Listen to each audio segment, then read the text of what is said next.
In this SOLIDWORKS tutorial, I'm going to show you how to use the linear center mark. So when marking hole patterns, zoom in here, we've got our hole call out here that we can use to mark that hole. And we can now go to center mark. We're going to select, instead of just one singular center mark, we're going to do linear center mark. And we're going to just pick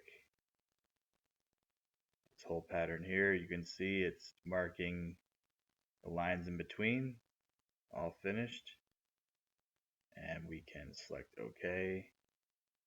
We could do an auto insert, but I don't recommend that because sometimes it makes mistakes.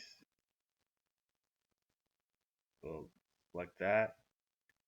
And that is how you do the linear center mark. Thanks for watching this SOLIDWORKS drawing tutorial. Check out my Patreon for access to more SOLIDWORKS courses.